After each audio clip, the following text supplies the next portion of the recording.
we been online for 15 minutes yet on the stream? Can we swear yet? I think we've been about 15 minutes. I just want to make sure everyone's in the right place. I think we're looking good. Biscuits of the giant sphincter variety. Yeah.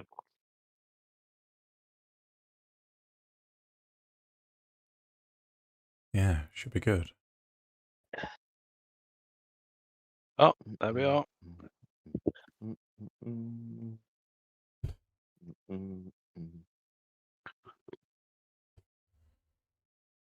Is that it? We all set? Yeah, that's Hey. good. Awesome. Let me know when you want me to go and sausage some monkey nuts. Come on, Mark. Sausage and monkey nuts. That's not quite right, is it? Would we start there and then we can get the game going? Do you know what I've just realised before we do start? What's that, dude? I've not got any leather armour equipped. I mean, that's I seriously probably going to tank your AC, though. Yeah, your I'm AC won't burying be in as it at good. the moment. You won't be as good. It's leather armour they start with, isn't it? Right. So, right then, shall I go now then? Yeah. Is that the plan? Right, let's do it. Time for the Mark game. Right, go on then. Hit me with some words. Gibbon. Right. Oh, Gibbon. Oh, you're going to have to explain the Mark game, Sam. Mark, who is, because I'm not sure where he sits, is in the middle of all of you. It is the most random bastard I've ever met through Dave. And we play a game whereby we guess what words he's going to say every time he gets up and walks away. We go for the verb. Is it verb or adjective? Verb or noun, normally. Yeah, verb or noun that he says in a sentence. If the party get it right, they win a magic item. If you want to play along, pop a comment in the comments and I will make a note of it and it will apply for the party on your behalf, whoever you are, if anyone is watching. Lewis, you've gone with Gibbon. Indeed. Indeed, I have. Spatula, please. Ooh. Yeah. I'll go with Ravage. And if it's Ravage or Spatula. 2 magic You're in. items. Or Roger, what was it? Ravage a Gibbon with a spatula. Good luck. Could you imagine? That's what will happen. So, just to add to this, I'm going to go with testicle. There So it we're going is. to ravage A Gibbon's testicle with a spatula. Yeah. You watch. You watch. How would you do that? Would it be a case of like hold it there and go? Pigs will fucking fly. I don't know, because spatulas could be quite bendy. I mean, you can, if there's 2 of you, you can really set up quite the scenario, can't you? Yeah. Can I change it to testy? Testy. Well, I feel like you're either or testy or testicle. I'll give you that.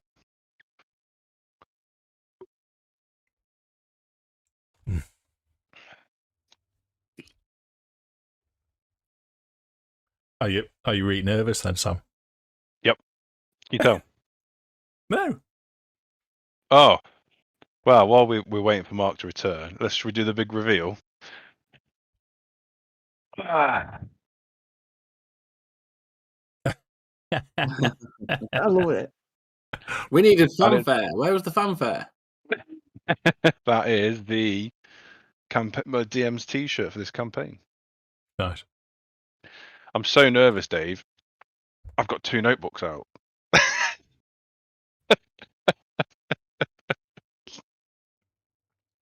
Yeah, this is a weird thing, isn't it? Yeah. Yeah. When was the last time you ran a game for anything?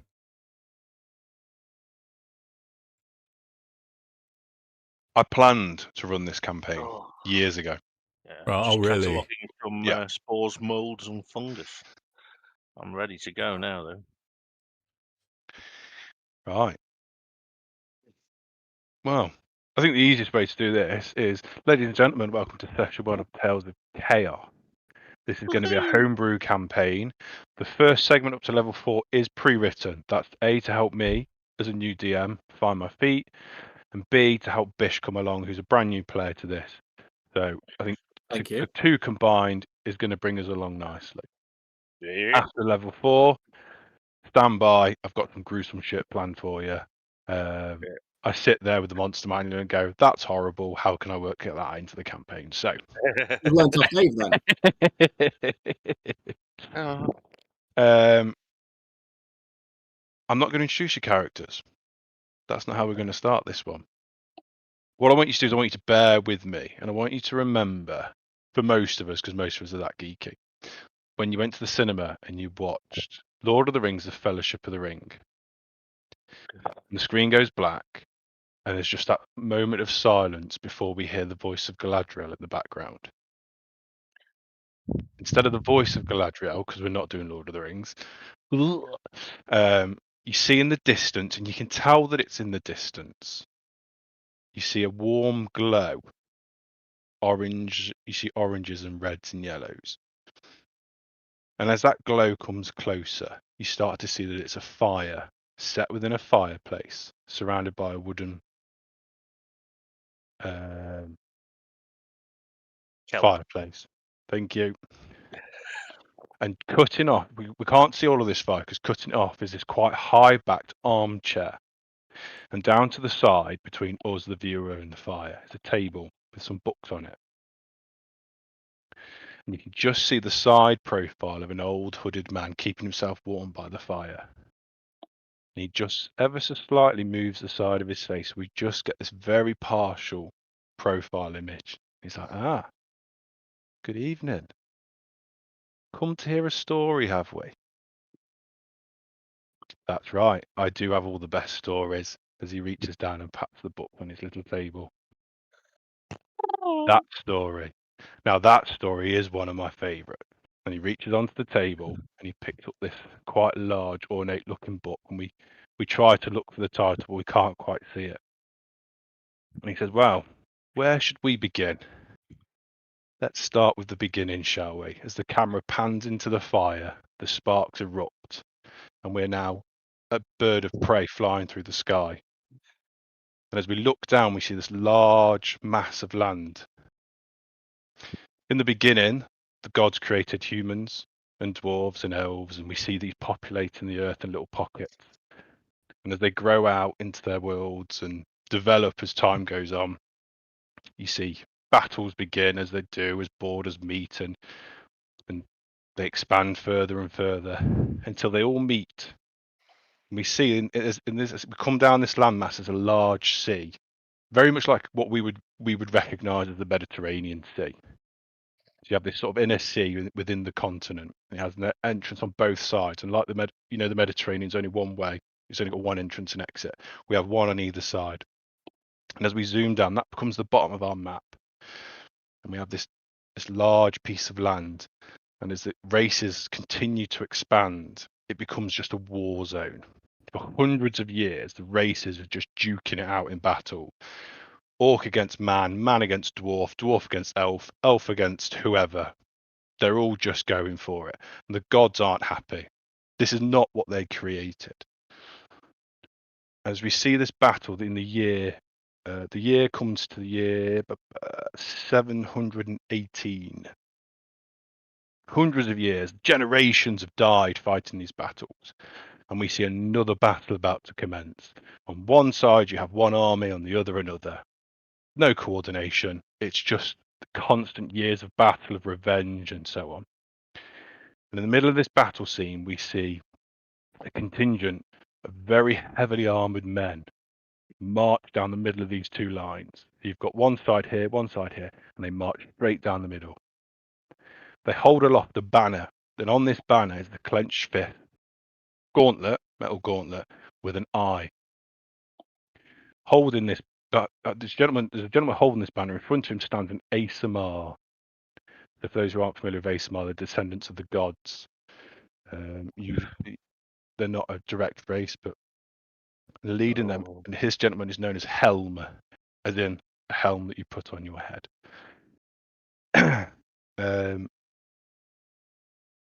And he marches down the battlefield, which completely stops everybody. No one knows what to do, because this hasn't happened before. Everyone's just duked out. This is it. Behind him, stand other ASMR and dwarves and humans and orcs and elves and all the races of the world united behind one banner, the banner of the clenched fist with an eye. He manages to bring the leaders together and call a ceasefire. This day will be known as the last battle. Through bringing these two armies together, the war ceases. The land that we first saw where it all turned into chaos becomes known as Middenheim, the Middle Lands, that everyone wanted their piece of. And he stops it there and then. And he travels between all the different races, brings them all to a peace and parley. But in the backgrounds, we see darkness moving, brewing it up, because those that are evil don't like peace and security. On the eve of the final conclave, where Helm intends to bring everyone together to sign a treaty of peace and stop all the wars, assassins come in the night. We see Helm slaughtered with his lieutenants, all of his right-hand men, all in one night. Nobody knows who did it. To this day, no one still knows who did it. But somebody did it. It was Dave. I've seen him. The following day, all the leaders meet, and Helm's assassination is told to them all. And this is what finally seals the pact that forms a council over Middenheim. And the land is divvied up between all the standing races. So some of the elves get certain bits of land, humans get chunks of land, and they call it what they like: strongholds, baronies, duchies, you name it, that's what they go for. And each gets their parcel of land. What we don't see on the realms of Earth is the gods take favour on Helm for bringing peace to the realm that they once created. And through that, they make him a god.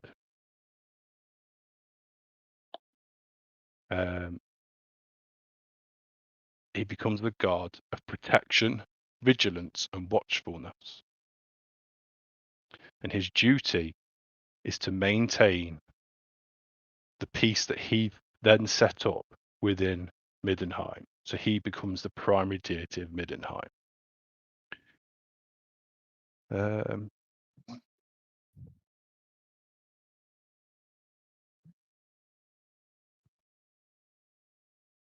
So now that we've seen sort of this sort of history sort of fallout, our bird of prey sort of comes down and our map shrinks in. And we now see a piece of land. And it's, if you can imagine, a U shape of a mountain range that comes off this inner sea. So it's protected on all sides by this U-shaped mountain range. A large piece of land. And this is the land of Utria, where we will be partaking. And its capital city of Dustemere. And then as we zoom in more and more and more, we come down into the trees, just below above the trees. And we see a single track. And on it we see a carriage. Carriage pulled by two horses. Gentleman sat on the front right, gentleman sat on the front left, and one sat on the back, on like a little fold-down stool. As we see this, we see another character. So if we imagine that we're following this carriage along this road, off to a road on our right-hand side, Dave, could you explain what we see on this road to our right-hand side? Who do we see appear? Joining this main road, this main thoroughfare. Is it me? I said Dave. No. Am I just walking? You're just walking. Okay. So you see, the first thing as you look at Quinton is the first thing that leaps to your mind is the word red.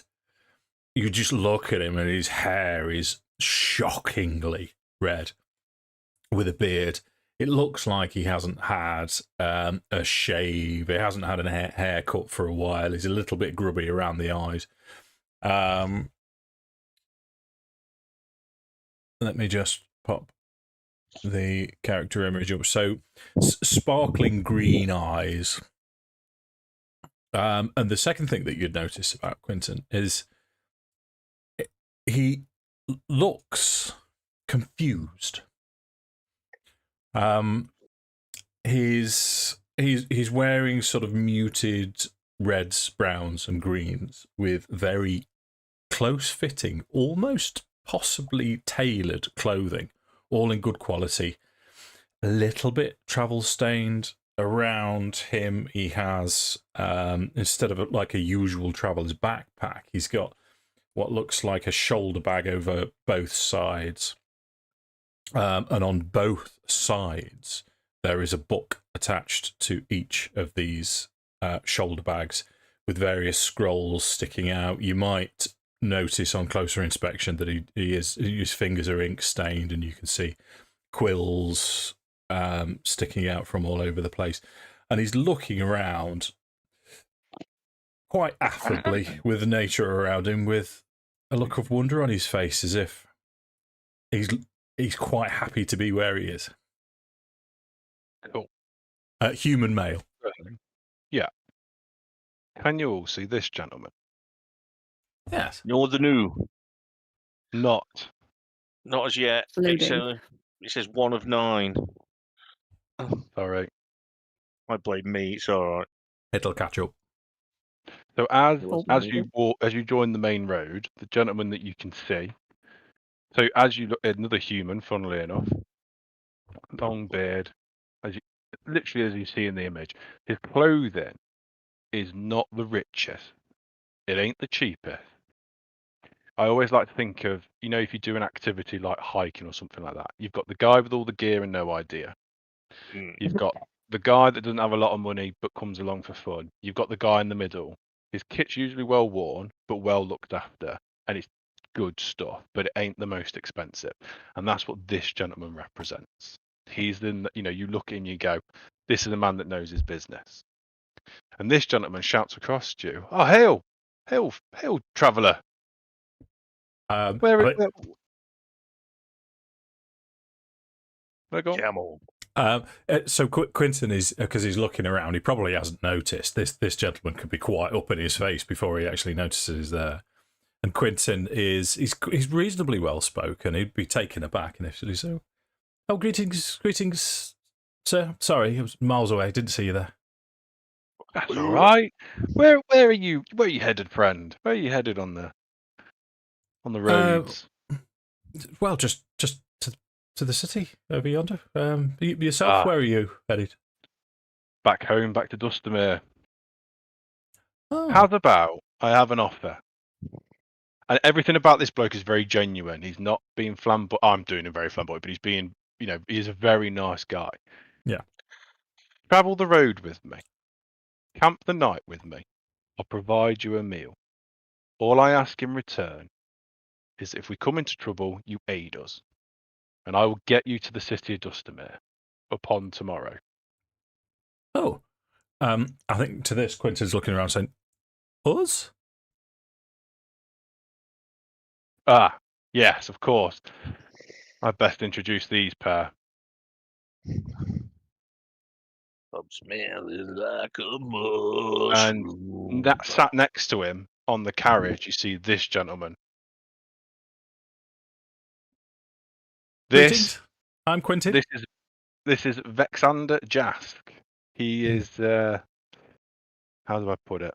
Small and furry. He's my colleague who organises my security detail. And he gives you the shortest of looks, sneers, and then looks away back into the tree line. And you can tell this guy he's on. He is alert to everything, and you don't interest him. To the point you don't even pose a threat to him. Excellent. Which is he's a gnarly dude anyway. okay. And what was his name? Vexander Jask. Sounds like a girl's name. Good job I'm not there. Thank you, Lewis. And then there's a gentleman walking next to the merchant. Now this bloke is a very large bloke with a great big club over one shoulder. And he says, "This is Knox, This is Vexander's brother. The pair come as a duo, and a bloody good duo they are. I pay them handsomely for the job that they do, and that's to provide me and my wares security. But of course, all are welcome at my table. I think every time someone's introduced, is Quinton straight at, oh, hi, I'm Quinton. And he'll offer his hand out and to shake them all by the hand. So, like I say, Vexander is very much not interested. Yeah. Nox, you can tell, isn't quite the same. He's a little bit simpler. And he's very, very nice to meet you. Yeah. So I think Quinton had turned back to the initial gentleman that he met. He says, oh, sorry, forgive me, I'm Quinton. Well, I didn't quite catch your name. My apologies. Faris Merriweather, merchant of Dustemere. And you also notice he has a bronze clasp that is some form of emblem. You can tell it's not just a sort of pin. It's there's meaning behind it, if that makes sense. Okay. Would I be able to figure out what that meaning is? No. Probably not, unless you've had dealings with people from Dustemere before. I'm reasonably well read from around. Okay, roll a knowledge check. Well done. Oh, Dave, you have to ask me this question. History? History. Yeah. Go with history. It's only a 10. That's fine. The emblem means he's a member of the Merchants Guild. Okay. Yeah, I'll definitely know that. He's a legally registered merchant under the guild ruling. Okay, right. Which is very specific to Dustemere. So you know this is a very specific rulings and things that apply to people that work within Dustemere. Excuse me. Okay. So yeah, I think I'd be more than more than happy to come along with you. Yeah, tell me what is it that you're carrying? Is it anything that is likely to be attacked? It's been a long road, my friend. Well, the roads, I mean, they are what they are, aren't they? Bandits, goblins, wild pack of dogs. I like to bring people together, make new friends, and we're going to let the conversation sort of die. But as you're going along, what you notice about Faris is he asks you where you've come from, the roads you've taken, the towns you've been, and you notice he's particularly interested in the conditions of roads. A bridge is still standing. Is this merchant shop? And you can see what he's trying to get from you is he's not trying to apply too much personal information, though he is interested in meeting you. He wants to know about where you've come from and what the roads were like all the way here. Okay. He particularly is very interested in those notes. And if we say we travel for another 20 minutes or so, we see another gentleman. I think it's a gentleman anyway, appear. Sammy, do you want to introduce yourself? A bun. I'm going to catch every one of you out.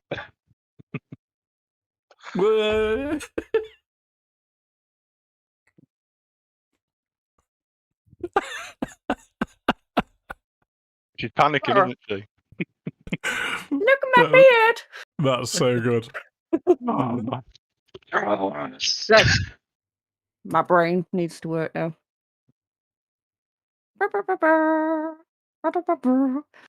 You see, coming along, a short, stocky dwarf.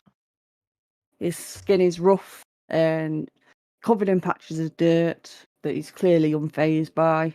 He has thick brown hair, partially tied off his face, a luscious beard.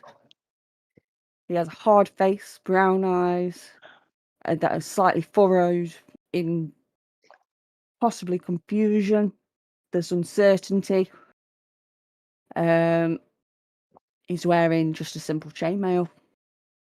And he's got a chain round his neck. And on his back, he carries a hammer. Lovely. And so as he, again, similarly, joins us on the road, Faris's eyes will light up, and he'll turn around to Quinton and say, "Oh, excuse me, just one moment. Good friend, good dwarf, Oh. sir. I'll come with you. Hail and well met. What brings you on the road today?" I will kind of give him a look of befuddlement, confused. Say, not that it's any of your business, but I'm making my way into the town. Would that be my lovely city of Dustemere? I believe so. I was just told to head down this road and see where it takes me. Ah, even better. Listen, we're headed to the city of Dustemere. We've acquired a new friend here, Mr. Quinton Plum, I believe he said it was. Hello, my name's Quinton. I've offered him a deal, and similarly, I will offer it to you. I will guide you to the city of Dustemere. I'll provide you with a meal this evening, because we won't get there till tomorrow. Oh, All I ask in return is that if we happen by chance upon some trouble, you lend a hand and help my two compadres here a hand if there is any dastardly business that needs dealing with. What kind of things have been coming down these roads? Well, I'm a well-worn traveller of these roads, and bandits, wild packs of dogs, little goblins. Nothing too serious. It's just nice for us to stick together in numbers, those of us that can trust each other and, enjoy a civilized conversation and meal. I don't know about trust, but you're I certainly right. can't turn down a free meal. Oh, forgive me for asking, Master Faris. Would you be expecting trouble? It sounds as if you know these roads rather well. I've historically had trouble in the past on travelled roads with bandits mainly. They're everywhere. You can't, I'm not going to sit here and say that my city do a great job of getting rid of them. They do the best they can. But this is what the Jas brothers are for. And he sort of indicates to them both. What you may notice is that Vexander is a little bit more interested in Smar than he was in Quinton.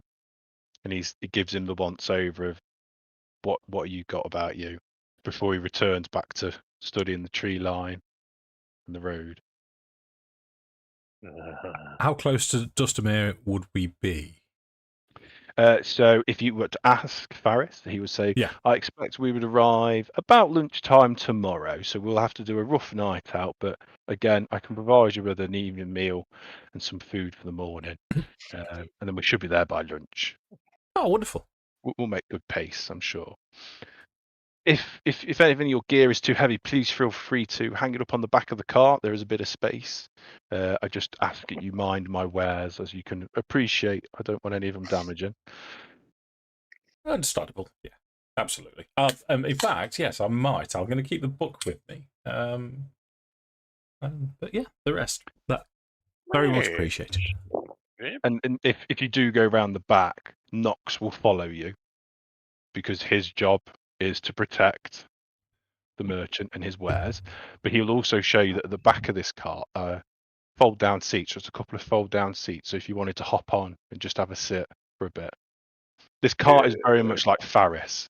It's not the most expensive. It's well built. It's built to do mileage. Same with the horses. They're not the most expensive horses, but they're good quality. Excuse me. This man knows his business and he knows what he's about. Cool. And so as we continue on down the path, we can just about, and I say just about, catch the top of another head approaching us. As Bish, you would like to introduce yourself. Okay, so like you say, you could just about see me. Thorn is actually sitting by the side of the road, just in the underbrush, and he will just sit there still, and he's going to ignore you. Friend, hello, young master. He's going to look up and go, "You can see me?" Ah, we can see everyone on this road. Every stranger is a new friend we haven't met yet. I thought it was quite well hidden here, just with the top of his head sticking up above the bush. You hear the gentleman that obviously you've been listening along, called Vexander, go, yeah. And then just carry on. He just goes straight back to scanning that horizon. Again, he's rude, but you can tell he is doing his job. So he's professionally rude. So Thorn would stand up out of the bush, looking a little bit sheepish. Just walk over to the edge of the road. He is a gnome. He is quite buff. He's just wearing rough trousers, and he's got a smallish axe just slung over his back. He looks like he's not been washed for a long time. He's covered in dirt. He smells. You can smell him across the road. Oh no! Vegetation. And he'll say, "So yes, I was just sitting here waiting for you to pass. I thought I'd give you a little bit of a wide berth." Oh, no need. Where are you heading? What's your destination, my friend? I haven't got one. I'm just wondering. I don't know where I've been. I don't know where I'm going. I'm just going anywhere that sees me fit to have me. You and I, kindred spirits. I am a man of the road, as you can tell. I travel around a lot. Though my home is Dustemere and always will be. Tell you what, I recommend a trip to Dustemere. See if it could become your home too, friend. Well, I don't know where my home is, so I'm happy to give anything a try. I'll tell you what, I'll strike a bargain with you. Travel with me, my two compatriots, and these two new friends that I have now made. I'll provide you with a meal this evening and some breakfast. It won't be the greatest, as you can understand. We've been on the road for some while. But I will get you to the city of Dustemere tomorrow.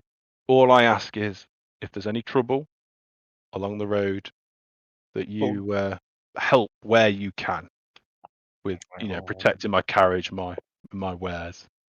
Well, first of all, who are you? And secondly, what makes you think I'm any good at protecting you? I'm 3 foot tall. My apologies, my friend. My name is Faris Merriweather. I'm a merchant out of Dustemere. Everyone has their uses, from the smallest to the biggest. Look at these pair. Now, when he points to these pair, what I want to sort of these two are polar opposites. They might be brothers, but they're nothing alike. Nox is your big, hulking, Robert Baratheon type character with a great club over his shoulder. Literally, as you see him in that picture, he's I lift heavy weights, world heavy man championship competitor. Yeah, he's got a club made out of a cannon barrel, so I ain't messing with him. Vex, however, is your sleek hunting dog. Small, compact, skinny. You expect him to pick your pockets more than anything type person. Yeah, they're polar opposites. So you can see that he recognises talent wherever it may be. Again, it's another one of these things that's sort of coming out. So I'm not in the business of trusting people that I've just met. However, there is somebody on there that I might trust, and he'll look towards the dwarf. Egg. If that dwarf can give me some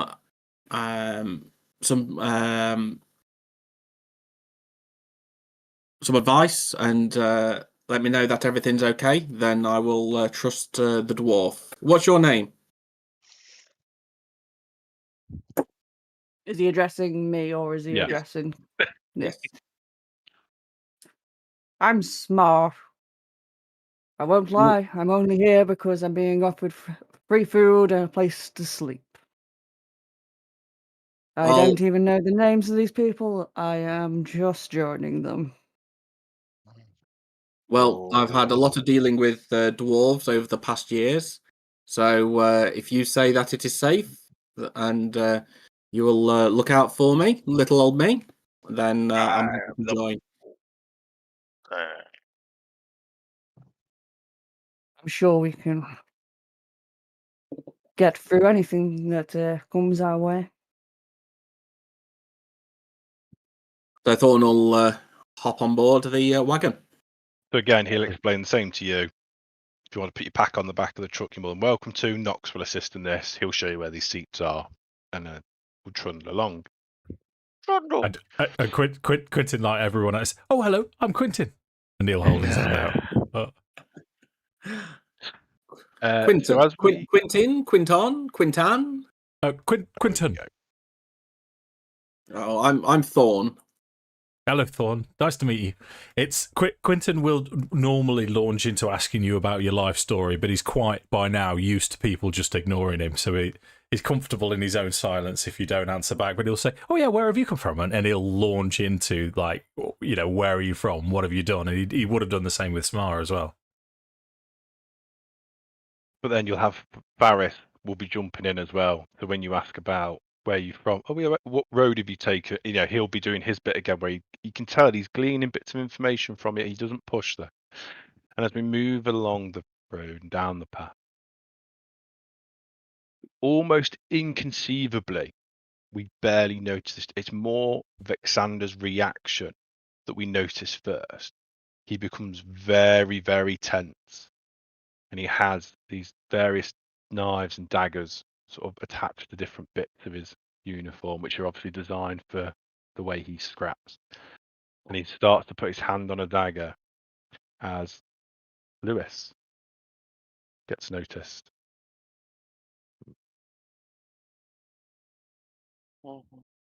So a bit of how my character's walking is almost stumbling. He doesn't walk very naturally, but the way he does move, it's almost unnatural how he walks. Although you feel like he could trip up at any second, you feel that his upper half wouldn't allow him to do that. And he's got his head down, hood over, and he's looking at a pendant in his hand. And the only thing you can really notice is his hands. On one of his hands, he hasn't got a glove on his right hand, and it's got very crude, snake-like stitches on his hand, almost as if he met a brutal end. Is it Michael Jackson? Very quickly. What was that last bit, Lewis? Sorry. That his hand was put back together very quickly and very brutally. Ooh. So this, so Vexander, Oh, who's the lean of the two brothers who sat next to Faris, goes very, very still, and he's poised to fight. Faris notices that first before he notices you. He just gently places a hand on Vexander's arm, and he cautiously himself says, "Are you okay there, friend?" And you just see him casually still walking. You can hear him mumbling now, though, as he's doing so. As he gets closer to the carriage, and you hear him saying, "Who am I? Where am I going? What does this symbol mean?" All fantastic questions, my friend. My name's Faris Merriweather. I'm a merchant from the nearby city. Do you need aid? Can we help you at all? As soon as he hears the word merchant, he looks up, and you see these almost stiff like eyes with the orange and the yellow, and he just makes a beeline straight for him, not maliciously, but with purpose. So this As will he's cue a reaction from Vexander. Yeah, Okay, because this is his job. This is what he is paid to do. So he will draw a blade. He doesn't attack, he draws it. And he then engages you and goes, hold. And at that, And- we hear Nox start to move up the side of the carriage because he's heard his brother. and you don't know his name yet, but he pulls this almost necklace. Because do you know what this is? Do you recognise this symbol? I don't know. Do I? No. So Two snakes. the Coming symbol together. itself, if you can almost picture it, it's got a bit like a castle outline, almost like a portcullis, Mhm. and it's got 3 roses that seem to be entangled with the snake. Okay. So Vexander will take this from you and hand it to, without taking an eye off you, and he will hand it over to Faris, the merchant. And Faris will look at this and he'll say, I can only apologise. I'm well travelled and I'm well versed in many things around the continent. This had no meaning to me. But may I make a recommendation? The city of Dustemere is only a few more miles along the road. We will be arriving there at lunchtime tomorrow. I make you the same offer as I have made these other gentlemen that have all joined us. I'll provide you a meal, any aid you require with any of your injuries if you appear to have an injury on your hand. We can do what we can. We'll give you somewhere to sleep the evening, and I will escort you to the city upon the morrow, and we should be there by lunchtime. Someone in Dustemere surely should be able to help you identify this, the meaning behind this symbol. He'll take the pendant back, and he'll just kind of like tuck it back into his, and he'll agreed, and he'll just kind of unnaturally hop onto the back of this car, almost like a gazelle. You know, literally, it's flawless, which is completely different to how he was walking. Okay. And he keeps himself to himself. So what we now notice with Vexander, as the other 3 guys have noticed, he's been watching the horizon. Every sort of now and then he checks in on you, and he goes back to the horizon. He has identified you as a threat, and he's not too happy. But Faris backs off. With the other guys, he'll chat and he'll talk. He's very cautious about how he speaks to you because he too isn't quite sure how to take you as well. So as we continue along the road, we don't see him at first, no. We hear him, but we don't bloody see him at first. You could hear him voice from half a mile away. And as we get further and further down the road, another gentleman appears. Mark, Hello. who do we see? Oh, you see, it's from behind, so you just see what could be a girl, but it should be very tall, wearing some sort of black leather jacket type thing, a pair of blue trousers, and he's got a very strange looking stringed instrument strapped to his back, and he's just walking along, eyes closed, just singing along to some sort of imaginary orchestra, band, Perfect. tune, whatever. So as the cart starts to carry you up. Mm. Ah, a musician. Hail and well met, Hail! my friend. Hello, My name is Faris Merriweather. What's your name? Mark Mustaine. Pleased to meet you. Mark Mustaine. What a name! What a name! Is that Yeah. must be your the name you go by on the stage? Your stage name. Well, yes, Surely, yes, yeah. surely your parents weren't clever enough to name you such at birth. No, I think they were. Yeah, pretty Oh, clever. Yeah. fair enough. Yep. Where are you headed, friend, along the road? I am heading literally where this road goes. I've made little scraps by playing for folks. So I'm hoping to come to a town or a city. I can ply my trade in the inns, maybe earn some cash. I know the city for you, my friend. City I'm all Dustemere. ears. City of my birth. Greatest city, in this man's opinion. Funnily enough, I've acquired quite the troubadour here of new friends. Oh, yeah. We're headed there. We should be Oh, there for lunchtime tomorrow. I'd like to make you an offer. I offer you a meal and a bed and breakfast. All I ask is that if we come into any trouble, you aid us. And if you're feeling up to it later this evening, maybe give us a rendition of a song of yours. well, I'm sure we can arrange that. Ah, fantastic. That's no problem at all. Fantastic. Knock, he calls to the big gentleman. Knocks. He says, help this gentleman with Alright, his lads. baggage. All right, buddy. Thank you. Thanks. Cheers, mate. And we'll get on the road. So as we travel along the road, Barrett engages you in conversations, and again, he asks each of you, where are you from? What roads have you travelled? What towns have you been to? And have any of you seen The Good Doctor? I think it's The Good Doctor. You know, when he has that moment where he's like, you see him picturing the human body and he's going through his facts. Yeah. You can almost see the same thing happening with Faris. Like he's got an internal map, and as you talk about places, he's updating that mind map of his. So if you say, "Oh yeah, this bridge was in disrepair," in there, he's added it to his map, and he's working this map in his mind.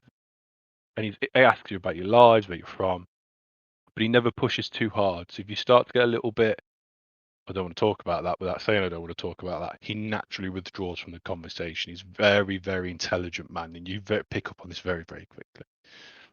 As the sun starts to set, Alexander turns and he goes, "Boss, we need to set up camp." And he's like, "Oh, can't we just get a couple more miles?" "No, we need to set up camp. It's going to be dark soon." And you can tell there's a very professional relationship between the two. Faris has the last word, but he trusts Vexander explicitly, and you saw that with the interaction with the unnamed character of the party. The minute Vexander reacted, he was in charge, and Faris let it go. So he concedes. So you pull over onto a nice siding, tents are set up, fire made, meal cooked. Faris invites all of you around the fire. And then what we see is the Jask brothers go off, and as the sun begins to set, and it starts just before it goes to true dark of the night, Vexander gets his brother Nox. They go off into the trees, and maybe you probably all notice this at some points. And Faris just says, "Don't worry about it. It's what they do. They're just doing a perimeter sweep. They like to go out just before dark because apparently that's when we're going to get attacked if we're going to get attacked." And Faris is very blasé about this, but it's a trusting blasé. They know their business. They're very good at their business, and he lets them do that their way. So he just engages you all in conversation at the fire, and well, talk amongst yourselves. Oh. Mara's While we're going to say sitting- completely back off. I'm gonna Whilst we're sit. no, Go ahead. whilst we're sitting there, Thorn's just going to be getting little bits out of his pack and just fiddling, putting little bits together, taking them apart, putting it back together in a different way. Interesting.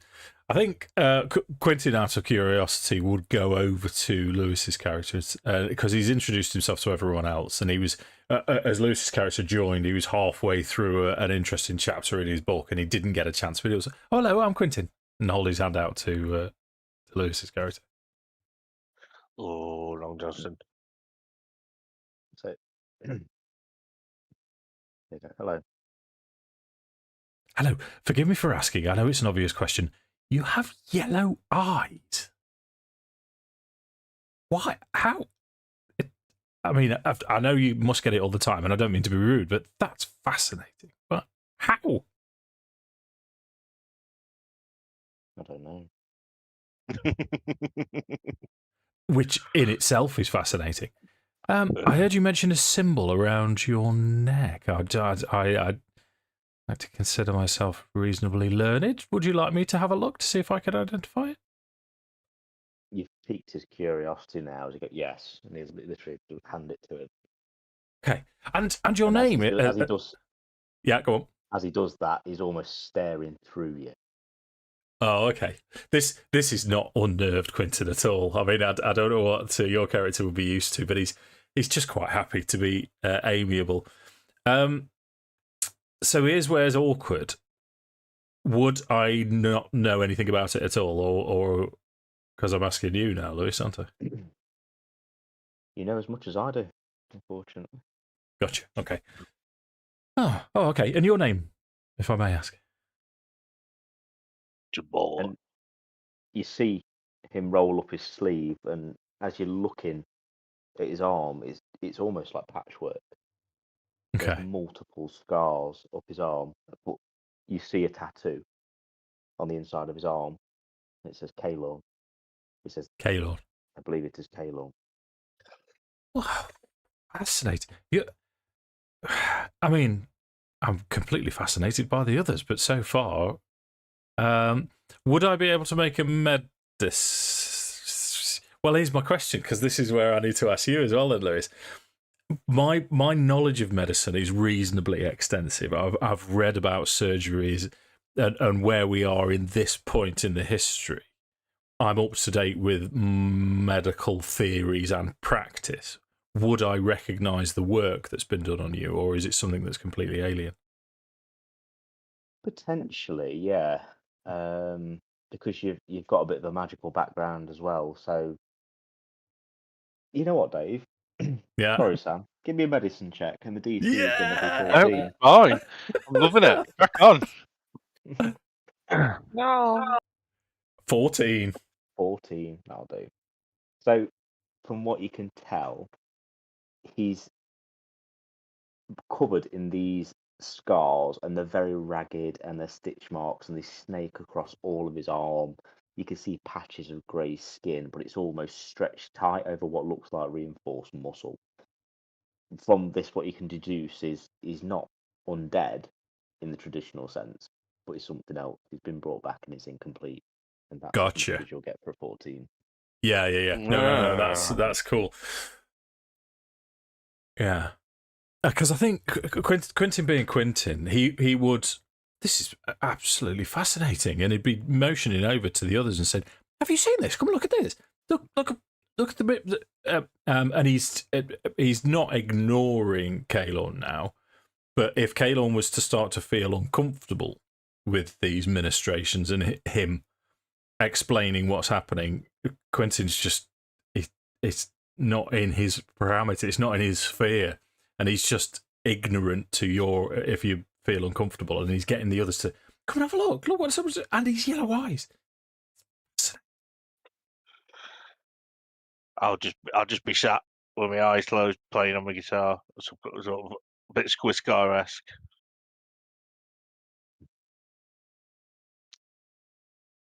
I think Smarth is he's not engaged with anybody, but he is watching people on how they're interacting with others.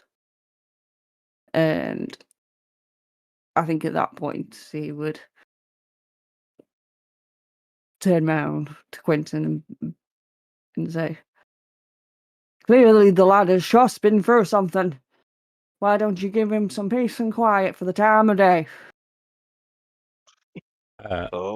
So I think Quinton and now. Oh yeah, sorry. I do beg your pardon. I do get carried away when it's something to learn. Apologies. Beans. I meant no beans. Apparently, thanks, Mark. I meant no offence. Well, as some of this has been going on and stuff, you see Vexander and Noct return.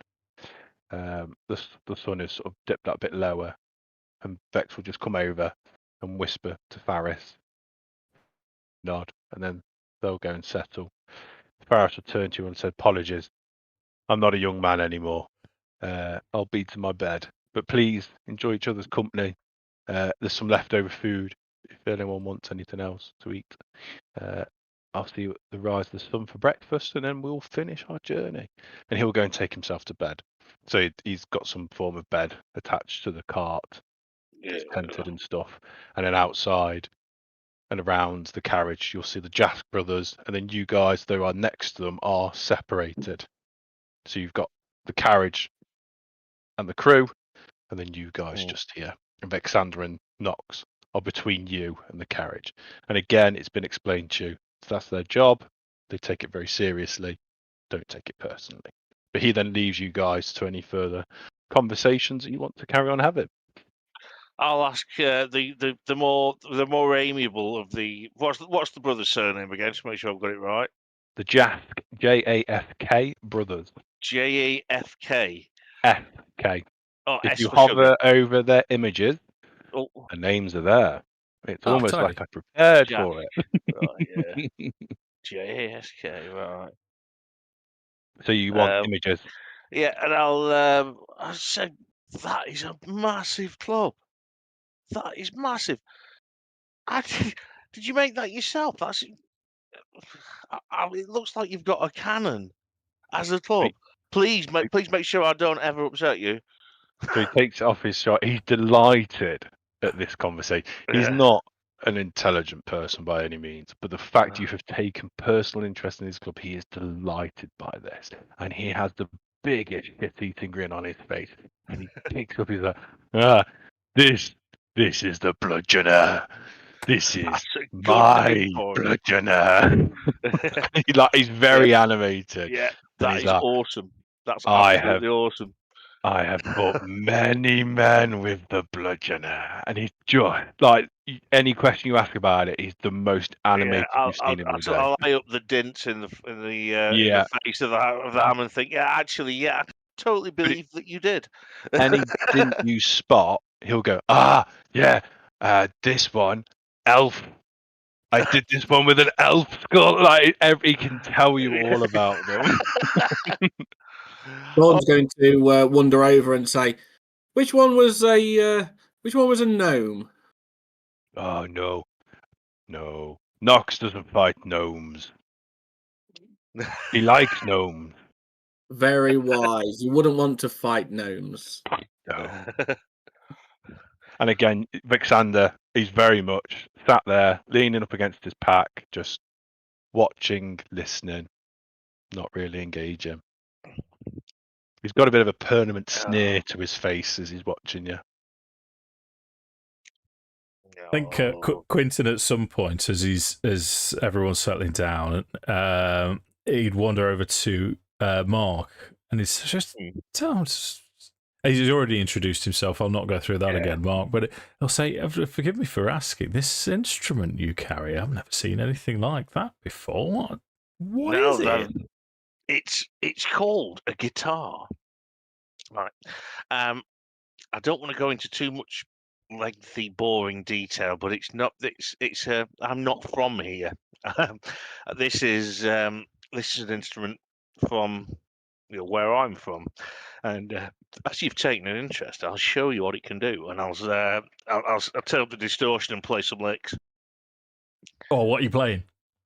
I think. What could it be? Them Bones. the Mighty Chains. This would fascinate. Two things would fascinate Quinton, and he would ask you both. This is not from here, as in extra planner. Your guess is probably better than mine. All I can tell you is that when I was in my place of origin, I had to plug this thing into a power source for it to work, and I needed something else to make the sound loud. And here, I don't seem to need any of them. And the strings, I used to have to replace strings all the time. These seem to be indestructible. They don't even get rusty. I don't know what it is. I mean, feel free. I'll pick it up as long as you're careful with it. Do you want to have a look? Oh yes, please. I'll pass it over, but it says treat it very carefully. I think it's indestructible, but I'm not sure. Don't test it. Well, I'd like to think at this point Quinton, as Quinton touches it, and he's very reverential with it. He'd strap it on, put it round, and he'll say, "Right, if I've got this correctly, what you did was this," and a string would snap. And it would be mortified. He would, oh my word, oh my word.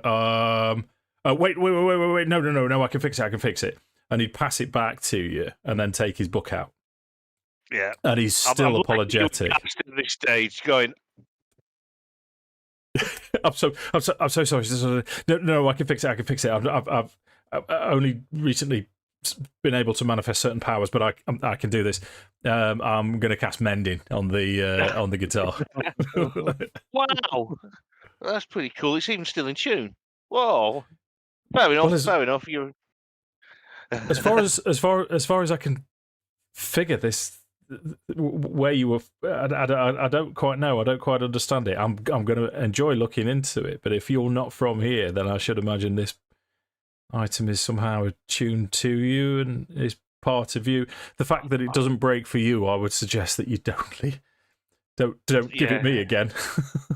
No, I think I've learned my lesson. There's the main thing that's strange is where I'm from. The only intelligent people there are all human, and there's no magic, none. So this place is very different, and I'm not going to lie. Since I got here, I've even been having a bit of fun. And I realised I was just a simple musician back on Earth, which is where I'm from. But here, my songs can do things. I actually think I can do sort of like magic through the music. So watch this, and I'll play the first couple of bars of the Imperial March and fire a starry wisp into the sky. So look, Death Stars. Oh, nice. I couldn't do that at home. Didn't know. I don't really know how. I just did it just then. But yeah, I've been trying to travel from place to place. I like to try and get involved with a little group like this when possible. Less chance of getting killed. Yeah, What about absolutely. yourself? What's your? This will be addressed to the whole sort of diaspora. What's everyone's story? Why are we here? Thorn I is think- going to look a bit sheepish and look at his feet, and he's going to say, "I've just been released." That doesn't sound good. But hey, you've been released. He's going to sidle over to Smar. He feels quite comfortable with Smar. Doesn't even feel like they are a stranger. Just comfortable in their company. Not bothered by their appearance or the way they talk. And I was going to say to Smar, were you in the wars? No, well, I'm very much not from round here. But that's a long story. Possibly for another time. I don't know many dwarves from around here that weren't in the wars, so you must have been very far away. I was found as a baby, put it that way. Then I've had a very, what you call, sheltered upbringing. I remember Yeah.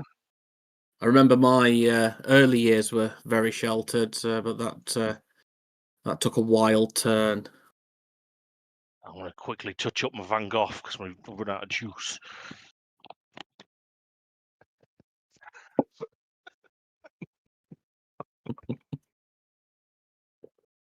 That was one of my favourites, I think. I think his He's been studying, hasn't he? Mm-hmm. There will be no more sausages. Yeah, I know. Or Gibbons. Dave's secretly upset. Well, no, he's secretly delighted, sorry, because it means he doesn't have to give out any more magic items. I genuinely So- had. If we put a book on it, opened a book, I would have put money on him saying all 4, because I feel like that's the law. Because it's your first game. Absolutely. I think So, Go on, Sam, go on. No. go on. This is. If you've got more to say, keep going. That was what I was going to say.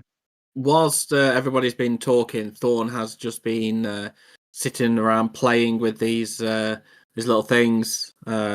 He's made a couple of them, and when he's completed it, he's thrown it out into the wild brush, and he's just about to complete his third one, just adding the finishing touches to it. Yeah, can we see what it is that you're doing? Yeah, so it's a little device, just made of just little bits. He just pulls them out of his bag, and he just fits it together. If it doesn't quite fit, puts it back in, gets another piece out. They're like small orbs. They're made of metal bits and pieces. They're just could be just piles of junk. And he's thrown 2 of them, different directions, and just finishing putting the casing together on this last one. Yeah, because this anything that's like this is going to interest Quinton, and the other thing that would interest him is you saying that you'd just been released. And I've been trying to think for ages. What I'd like to do is with Quinton is totally get the wrong idea. You as Martin is saying Thorn has just been released, so I'm guessing that would be from some kind of institution, some prison or something like that. But Quinton would probably get the wrong idea. So he would. I was trying to think of what. So if it's released, he would be thinking, what released from the university digs or something like this, and he would start asking you some bizarre question. Totally off the wrong track, but yeah. Oh, you've just been released from the university. Which university did you go to? No, not released from university. I'm not that clever at all. As it's just putting the casing on and just throws it out in another direction. Oh, I beg to differ. This what is it you're making? This is fascinating. These are just little devices that I've always been able to make, just from as a young adult and just going out, and they just warn me if anything comes near. When I be out and about, I can program. I can just let them. They'll make a noise to tell me that something's near. Like this one I've just thrown will hoot like an owl if something comes within a certain distance. And by the morning they're broken down, and I gather up my little pieces, and we start again. Okay. Yeah. Cool. Oh. I think Quinton would be. He'd probably know all about this anyway, but he's never seen it in practice. So he would sit next to you, and he would sort of say, "Oh, could you talk me through the process? Would you be able to teach me to do it sometime?" That's super helpful. I'm happy for you to sit and watch, but never known how I do it. It just my fingers work, and I could just put them together. I've no clue how it works. Ah. Well, Quinton would be, for the first time, because he's normally rambling on, but as soon as he starts to learn something, instantly quiet, and he's focused in on what you're doing, and he's going to try and replicate it as well. Obviously, the Dungeon Master can't give me another spell this early into the campaign, but he would be trying to learn what you're doing, and hopefully eventually he would be able to emulate it in some way. But fascinating. Emulation. Right. Well, I assume. Small. Oh, sorry, go on, Sammy. I was going to say, so Small's obviously been watching everybody and seeing how everybody's interacting. Can you see how the Jask brothers are being got? Is there any obvious sort of they're getting uncomfortable? Nope. Oh. So they're a bit more relaxed than they are in the day, because they just, they're both human, so they don't have dark vision or anything. Vexander is, you could tell, very quietly listening, observing. He's always observing his surroundings. Keeps half an eye on Kalorn. Knox, like I say, if you engage him in conversation, he will answer some of your questions. Again, if you loop back to his club, very, very animated, very, very happy to have that discussion. And again, we'll start to go, oh, well, this, tell you about different marks and stuff on it. They are very relaxed, but at the same time, any of you that have any form of military experience or that type of thing, maybe not necessarily military, but have worked security or bodyguard or anything, can tell they are both working. They're both alert and aware of their surroundings, and you can tell they're not relaxed because you haven't gone to bed. So they haven't powered down yet because they're keeping an eye on you. Because you're complete and utter strangers, and as much as their employer has brought you along, their job is to keep their employer alive and his goods safe. And you represent a threat to them regardless of how nice you appear. They're not agitated towards you, aggressive towards you, they're just watching, as you would expect of people within their profession. Does that make sense? It does, but Yep. Quinton would be totally oblivious to this. But if Smar is particularly looking at them, you will pick up on this, that they are also keeping an eye on you, particularly Vexander more so than Knox. He's clearly the brains of the outfit. I mean, around us, is there anything shuffling or No, it's quite moving around? quiet. Quite quiet. You dark vision, haven't you? Yeah. So for you in particular, nothing. Normal nighttime activity. Nothing to worry about. I'll All is ask if good. the sorry. No, you're right, Mike. I say I'll ask if they need us to take turns in the watch or whether they've got it covered. To that, Alexander will look at you and say, "That sounds like a you problem, not a me problem." Okay. In which case, I'm going to Professional sleep. arsehole. Yeah, and I'll say, evening, fellas. I shall see you bright and early, and retire to wherever my bedroll has been put. Smart, smart being the the comfort for Thorn. I would walk over to Smar, sit down beside him, and say, "I'll take first watch."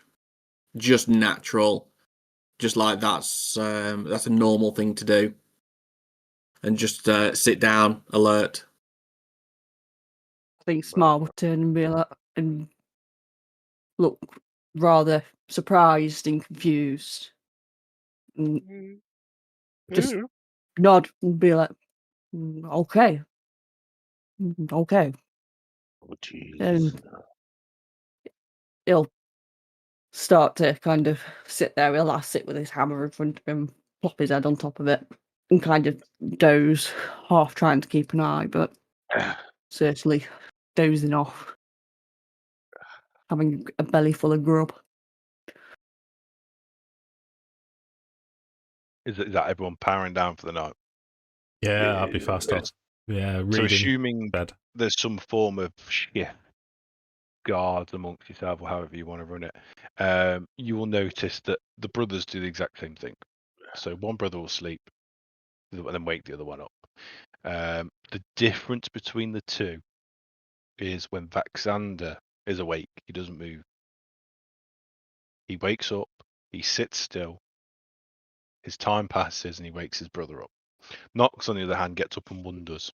So he walks around the camp, and he's not a light chap, and he's not quiet about it. So he maybe disturbs one or two of you a little bit, and then you go back to sleep. And then again, he'll swap over, and Vexander will wake up. He won't move. He'll stay perfectly still, except for his head. And that'll be his 2 hours. And then obviously the sun rises. Whoever's on duty will get Faris up. He'll cook you all up a nice breakfast. Again, this isn't the world's greatest food. You're not eating, 5-star cuisine, but it's good food. This is what you need If it's for a greasy day's travel. quality, I'm more than happy. Yeah. They pack up quite quickly. Again, Faris and the Jack brothers, they are about a business that they are very, very good at.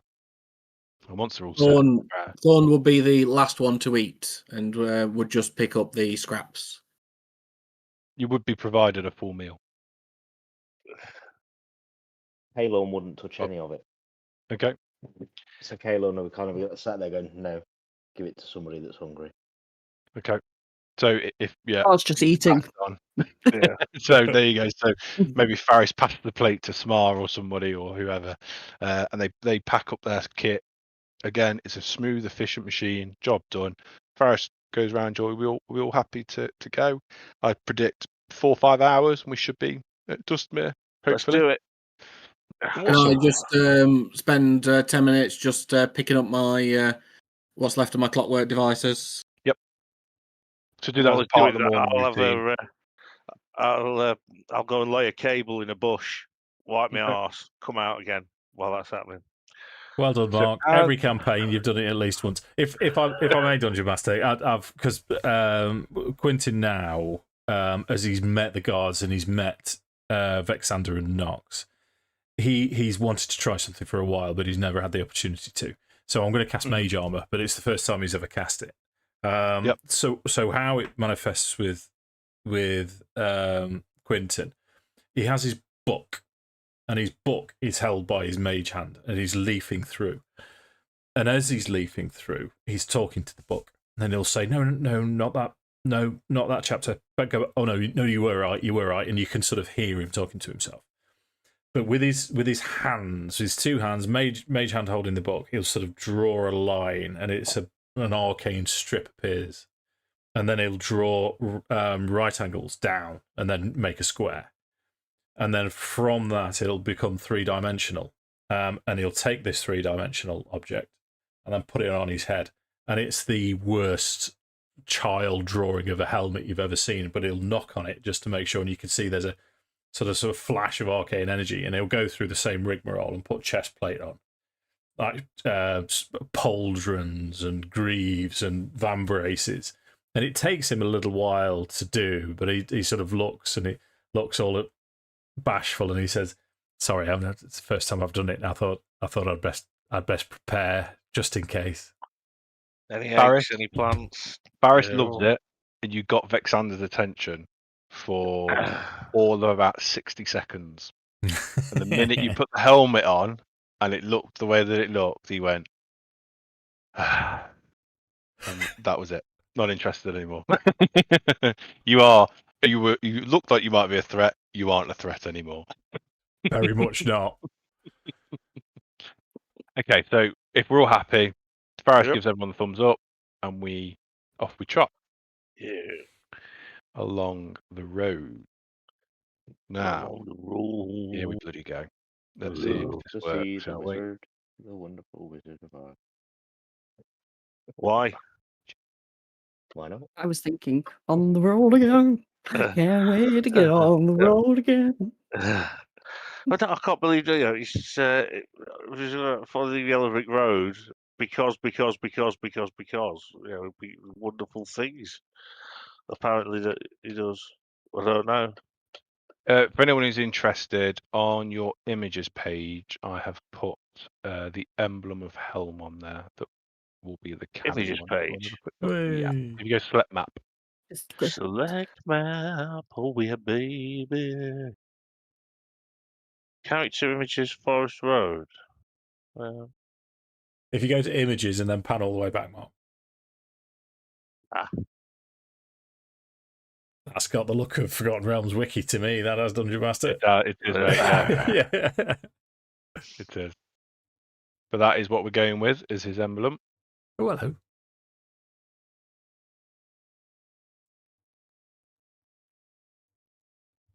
Okay. I'm going to force you all now. How dare you? It's non-consensual.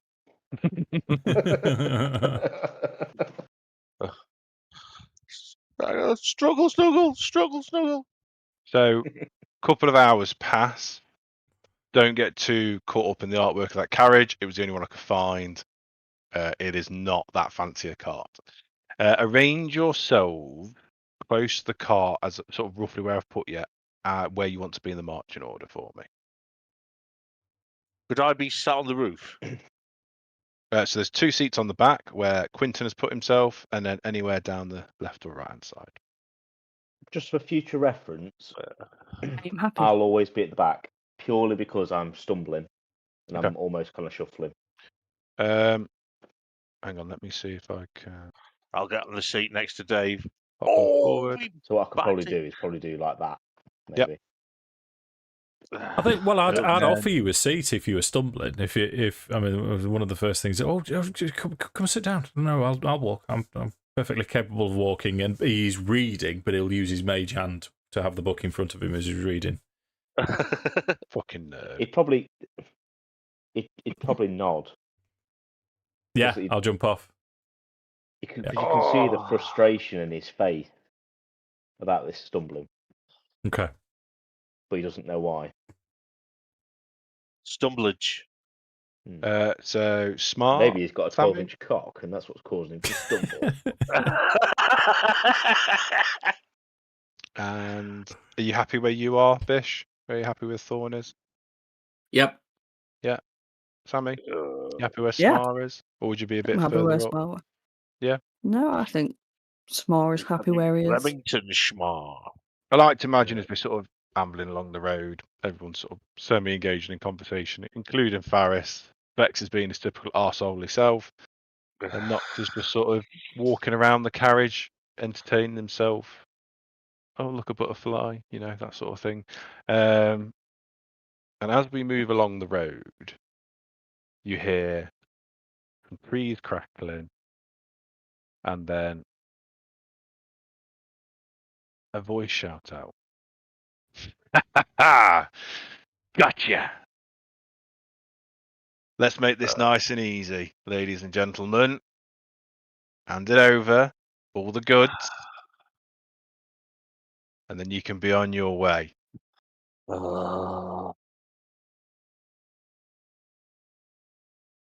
Does anyone want to say anything? Yeah, Oh, you Quinton at this, as he's walking forwards with his book out, he'll say, "Oh, hello, I'm Quinton," and walk forwards holding his hand out. At this Sorry. point, Kaylorn unnaturally moves in front of Quinton and pulls him back, and you've not seen him move this quick before. It's almost like it's second nature and it's instinct that's just taken over him, and he's literally drawn both daggers at this point, and he goes, "Get back." Yeah, Quinton's still bemused. What does people? Oh.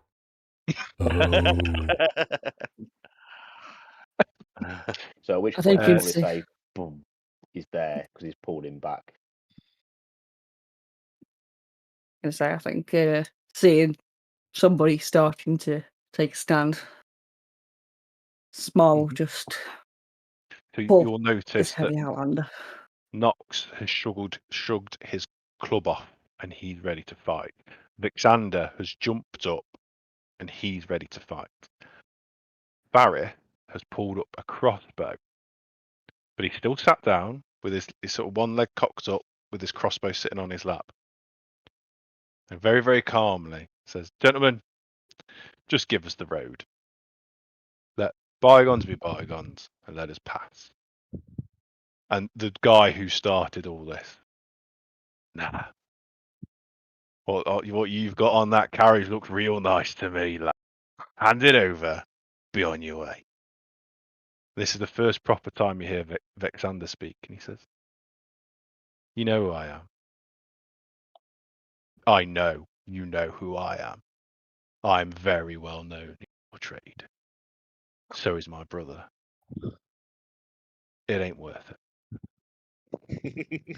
And this just takes the edge off this guy's cockiness a little bit. And you, two of you and a bunch of ragtags. Let's fucking have it, lads. Let's roll some dice in anger. Give me some initiative rolls. Do you know now Kalorn's at the front, Sam, and he says that? Can Kalorn, you're going to see him pull down his mask like this. Mhm. And I don't know if you've ever seen, like, he's almost, you can see just his teeth. He's got no lips.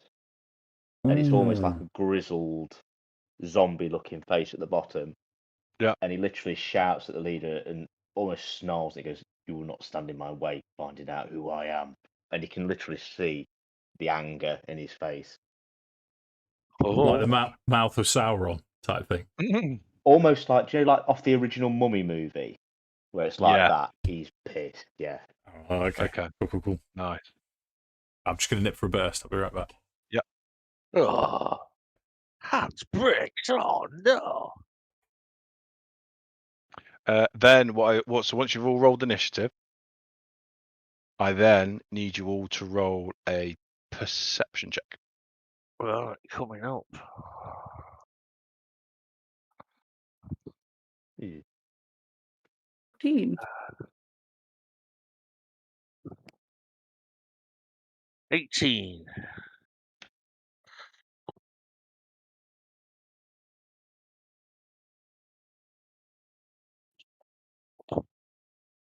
That looked like a natural 20.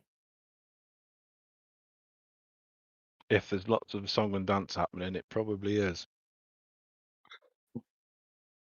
Ugh.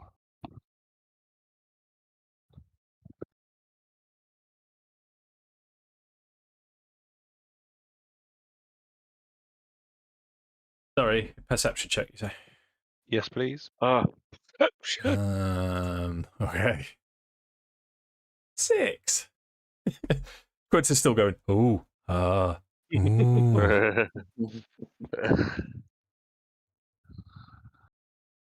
why aren't they showing up on my screen?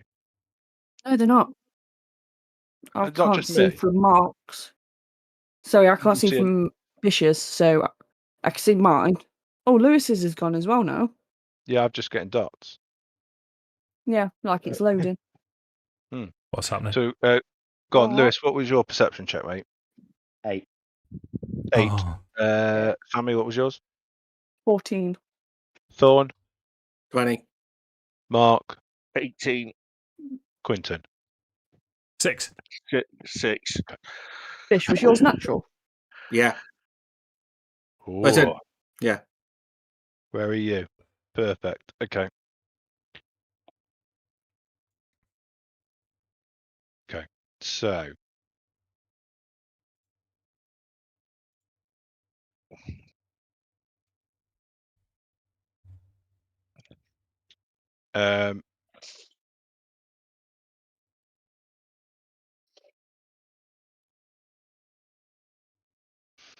Lewis, you take 5 points of piercing damage from an arrow. How rude. Oh, I know. that is pretty rude. But Thorn, at the corner of your eye, you see the guy who shot that arrow off to your right. So you just see amongst the trees. Can you see him? Yep. Yeah. You can just about make out this guy in the trees with a bow drawn who's just took a pot shot at Kalorn and hit. Bloody hell, Mark, you're in the right spot. Could you almost flavour that as it hit Caleb? He's still staring at this leader, and you just hear it go, and it thuds him in the chest, and he's just no reaction. He's just staring. It's almost unnatural. Yeah, he's freaky. And Mark, you see an arrow hit the carriage next to where Vexander is sat. You're pretty confident it came from the left-hand side in the woods. Yeah. You know roughly where it is, but you're not 100% sure. So you know it came from somewhere in this area, but you can't be 100% sure. Okay? Yeah, I can't see anything right now. Yeah, okay, So that's good. So that was your surprise. Now we're going to go into the action of it. And what happens is Vexander and his brother charge off over to your left flank. These guys can press down onto them. So this is going on whilst you guys are having your fight.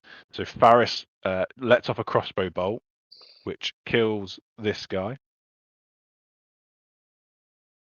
And then he draws a scimitar and joins the Jask brothers in their fight on the left. So you're left to deal with these guys and this archer, and you know there is another archer. Sorry. You're left to deal with these guys, this archer, and you know there's an archer over here somewhere. Well, Mark does. Yeah. Okay. Yeah, I'll relay that. But I'll just shout, "There's one in the trees here! One in the trees!" Because And I'll point to the bolt stuck in the cart. Mark, Before you're anybody going first, takes mate. their turn as well, just to clarify for future reference, I have the alert feat. So if anybody ever wants to swap initiative with me and it seems feasible and relevant to do so, we can swap. Right. Have you taken Lewis's token instead of Nox? So Yes. Yeah. Because I forgot to move him. no worries. When I moved the carriage. My mother-in-law. You're first. Me? Mark. Yeah. Right then. Can I? Where's Quinton? Can I see Quinton? I'm stood at the back, dude, at the minute. Right. So I'm gonna use my bonus action. Well, I'm gonna jump up on top of the carriage. So I'm actually, right on it. Right Mhm. on it. Gonna go for bardic inspiration on Quinton. So I'm gonna look at him and Ginger Mage, are you going to win the war? And give you a bardic inspiration. Oh, we have. Jesus Christ. I mean, genuinely, I didn't see Abba coming. No. Well, I've got to try and be original every time. That's the scary part. There's going to be a lot of ginger abuse, Dave. It just seems to fit in things. Yeah, no, either way, it's me character, dude. Crack on. And for my main action, is one of them wounded? In fact, that guy who's in the trees over there that shot Lewis. I'm going to go with the old Imperial March and try and get him with a Starry Wisp. So here we go. No, he's the shittest. So that'll be me done. What did you roll? 3 plus. No, it was 9 in total, I think. Okay. No, it's a Yeah. You're going to have to tell me what you roll. I don't know what's going on. I can't see any of them for some reason. Did anybody else see my roll? It's been a bit slow for some reason. I don't quite know why. But it's fine. We'll carry on. It's fine. Oh, I've got a You just workaround. I have to can tell me what you roll. fresh and interact. I can hear you. Yeah, if I go to the game log, I can see it. I can see people. But but there's just the dots. I'll try and keep an eye on it. Weird. Should I be correct in saying that to gain another perception check, it would be my action? No, I'll let you have it as like a bonus action type thing. Because I guess you're looking for this other archer. Yeah, I'm looking for this archer on the left, so I'd like to I'm not move going to up. be cruel. Yeah, I'm not going to be cruel and make it a action. You can do it as a bonus action. Thanks. And No, I it's, would the like to try and DC's lower search. now because you're aware that somebody's out there. Oh, well, that's fucking shit. So 13. That's fine. So you just maybe he moves a little bit wrong. Yeah, he's getting ready for his next shot, and you just catch sight of him out there in the bushes. You can see him now, can't you? So Smar would like to just peek his head round the corner, and he would like to cast. Actually, hang on. So that was 10. Oh, it's like the lettuce is trying to escape.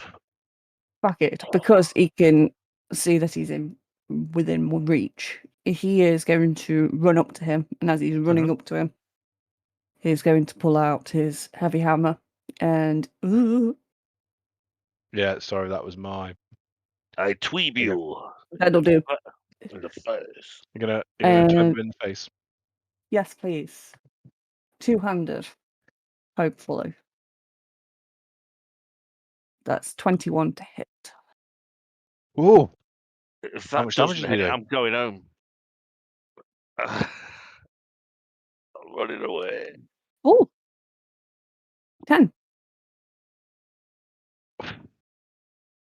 that was a proper web to the Whack. face. Because how'd you kill him? Oh, So, Wow. as he catches him out of the corner of his eye, he just impulsively just runs, and as he's running, he just pulls out the hammer, pulls it round, and as he just pulls it back and just lets it loose, it just hits the guy right in the side of the temple, and you just see the bandit's eyes just sort of look like they're about to explode before As his he existence. smashes himself into the tree and just drops it like a sack of potatoes onto the floor. Okay, so that's your move. Yeah, happy. Yeah, pretty much, yeah. Yes, thank you. So our archer friend off the flank gets to have another shot. He sees this dude jump up onto the top of the carriage and throw something at him, so he's going to do the same back. So he's going to pull back his bow. 10, Mark? to hit me, Yeah. 10 misses. Oh. There you go. He must have been because he was dodging. 14 and everything. As he's dipped on yours, you've dodged on his. Yeah. Fascist. He's getting it next go. And he advances 5 feet to close the distance. Quinton Plum. So Quinton will join as you cast Bardic Inspiration on him. He'll be sort of, you'll. I don't know. How would it look as you cast Bardic Inspiration on him, though, Mark? Would there be a physical thing? No, it's just used supernaturally. Supernaturally, is that what I said? I can't say that Supernaturally, word. yeah. Enhances, my targets. Well, if I may, then, Mark, if you haven't got anything in mind, what you'd see is his hair stands up. So the word "red" is now in bold capital letters, underscored 3 times. As he gets a rush of blood, and he says, "Oh, this is oh, I can't believe this is happening." Right? Okay, no, I've got this spell. So mage hand, I'm gonna take liberties a little bit here, Dungeon Master. So mage hand to hold the book, and he'll take out from his pouch the smallest diamond you've ever seen. And what he'll do is he'll sort of twist his hand as this diamond spins, and he'll pull this energy from this diamond. And on this occasion, it's going to be, what shall I have? It's going to be thunder damage. Why not?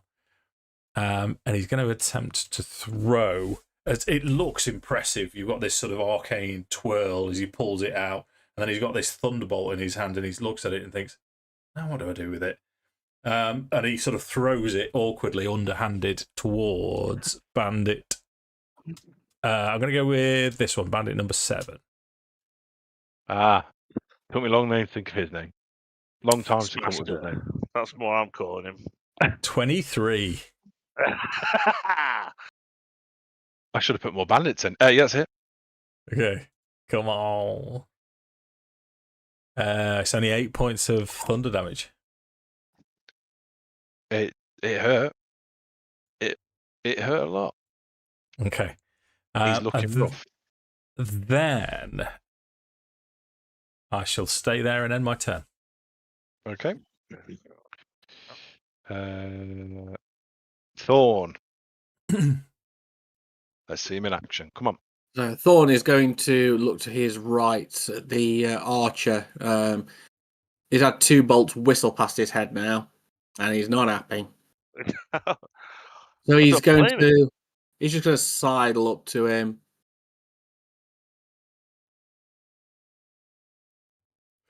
Are you going to rage, though? That is the question. Well, come on. Yeah, either or, yeah. Yeah. I didn't know whether the tree would be blocking me. So yeah, he's just going to sidle up to him. He's 3 foot tall. He's just going to look him up and down, and then yes, he's going to rage. Yay! Hey.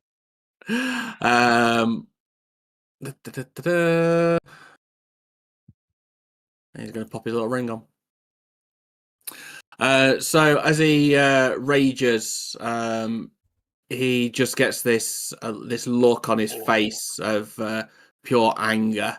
This guy's had 2 arrow bolts whistle past him. He is not happy about that, and he's going to take a swing with his axe. Now, his axe is not huge, It's what but you do with it. exactly.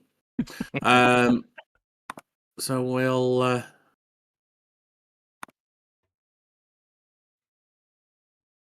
roll a 14. It hit.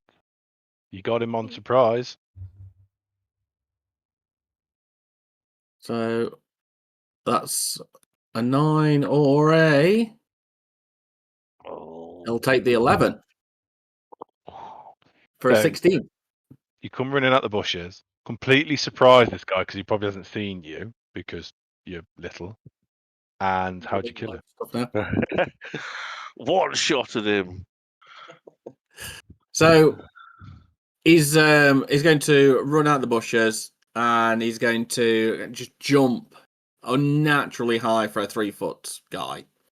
He's going to slam this medium-sized axe into his chest. It's going to hit his armor, and the bandit's just going to look at him and just kind of start laughing.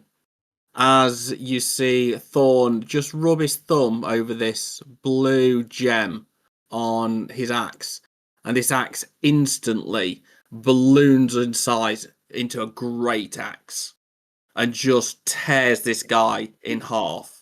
The look of surprise on his face. Well, yeah, you've got him dead to rights there. Literally okay. dead. Yeah. Oh, literally dead. properly Darth Mauled him. Oh. So, next is the leader, the cocky leader, who is not that cocky anymore. As three of his blokes have just dropped dead. And he's noticing these 3 guys back here with him are starting to look a little bit worried. So he's sort of, get in there, get them dead. I want what's in that carriage. Follow me. As he runs forward, skips past Knox. Oh, he can't. He can't get to you. So he's going to come forward, and he is going to take a shot with his own bow at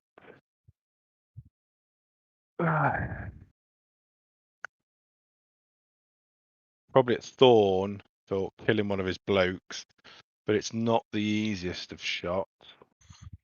13 to hit. He takes it at Misses. disadvantage, so he misses. Trying to shoot through the trees, goes completely wide. And then Bandit 1. Yep.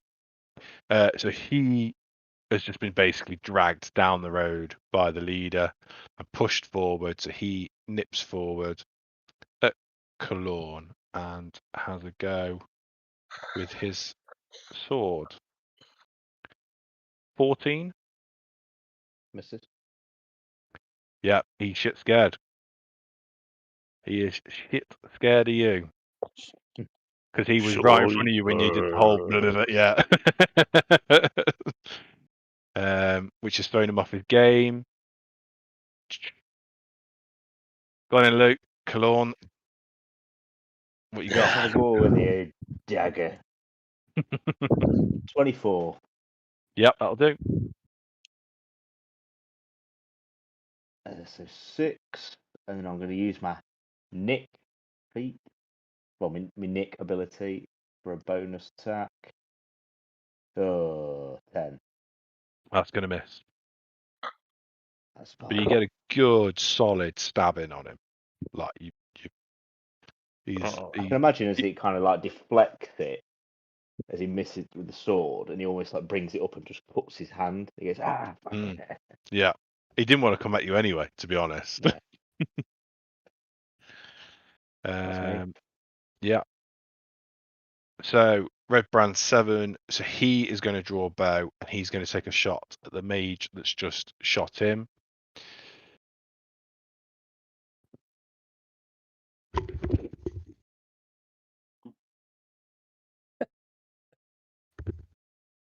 That's a natural 20.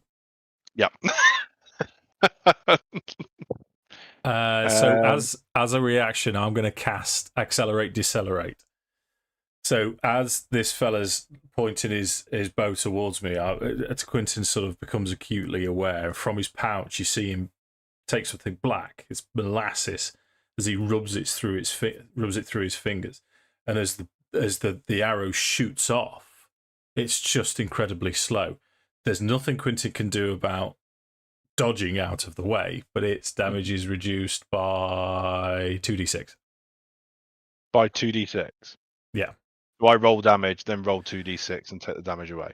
Shall I roll the 2d6, you roll the damage, and then we'll meet in the middle? Yep. If that's all right, Dungeon Master. Yeah.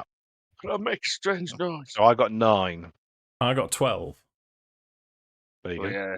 You brush it. So the way we're going to do it then Brush is, it as aside. the arrow slows down, you slow it down so much so that it begins to age and becomes rusty, and the wood just becomes brittle as it falls apart mid-flight. That you've slowed time down that slowly, the arrow has degraded into nothing.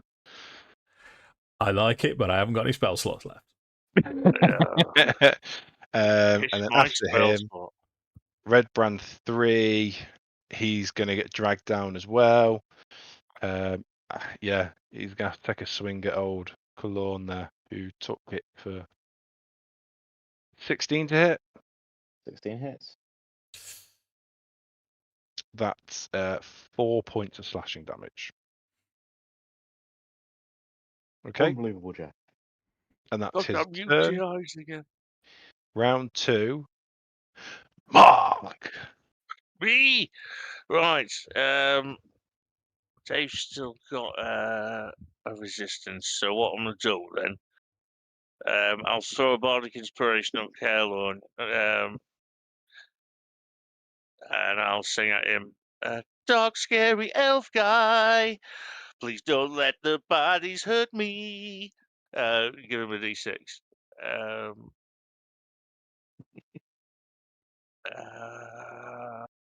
And for main action, I'm going to do the Red Brand Bandit 7, who's not looking that great. I'm going to have a jobby at him with my star. Oh, you 10.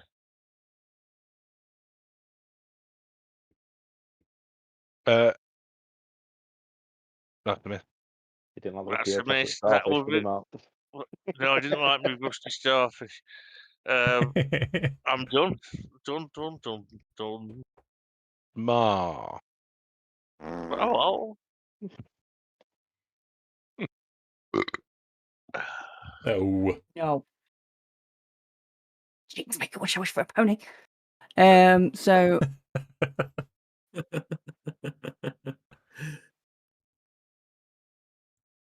I'm not going to be able to get between Nox and the horses, am I really? Realistically. You can, because you think, these are big, Yeah. decent horses. You could move Slash around the level. front of them. Horse. I was just I looking am a at the same- medium size.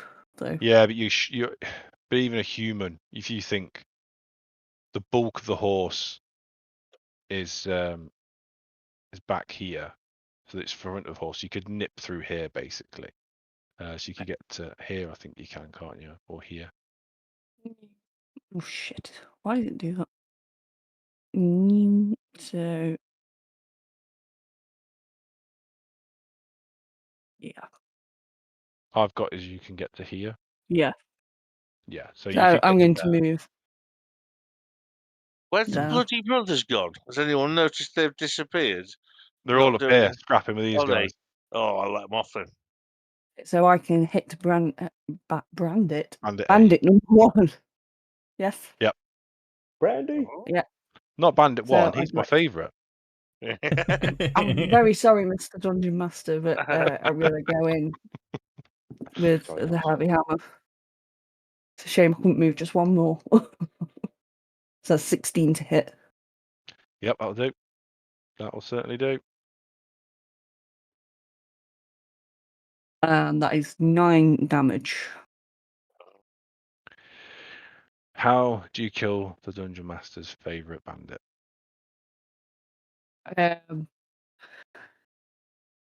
So it's just going to come up behind Bandit number 1, and it's just going to bring is Warhammer, not Warhammer, heavy hammer, just up, and it's just going to strike him from the top of the head. And you just hear that crack as his head snaps back, and he just drops. This is the way. This is the way. Yep. Awesome. So you're starting to notice now the morale amongst the bandits is not holding. You are very efficiently removing these guys. I mean, we haven't even got 12 seconds into this combat in real terms, and they're dropping like flies. Quinton, what are you going to do? Quinton would be totally unaware of any strategic elements of the combat. He'd be just, what do I do? What do I do? And he's seen that Kellorn's in danger. So he's going to cast his cantrip, cantrip that's going to hopefully go through the whole campaign. What you see is it's almost like sort of a heat wave or force, invisible force pass through him as he pushes it forwards, and it's going to cast a magneto bolt on to Bandit 3 next to Kellorn. Roll to hit is going to be 25. I mean, it doesn't hit. I'll just roll. It's only 2 damage, but Dungeon Master, is he wearing iron ferrous armor? I think they're wearing leather. Okay, in which case he can make a strength saving throw. Your DC is 14. If he fails, he's knocked prone. 14? Roll. What? So, what do you roll for damage on that spell? It's only D6 damage, so it's 2 damage. Okay, roll a D4. Okay. 4. Awesome. You knock him over so hard that he smashes the side of his head on a rock and takes 4 points of damage. Because he rolled a natural 1 on his saving throw. Wicked. So he took 6 and he's prone. Yep, and he's now prone. Tidy. Is that turn? Yeah. No, I'm gonna go. I'm gonna drop down. I'm just gonna climb down the other side. I'm going to degrease the ferret quickly before my go. And stand at the back. Okay. Thorn? Well, Thorn's done his business over here, so seeing that Good. there's some action going on, he's going to move up to here. Yep. And he is going to have he's flanking. You get advantage because he's prone anyway, but yeah, you also get advantage of flanking. So you only get it once, so. Yeah. So that'll be a dirty 20. It's still a hit. And we'll have 14, or we'll take the 14. How'd you kill him? So since he's already prone, it's just going to be a swing of the great axe straight down and just cave his chest in. Nice.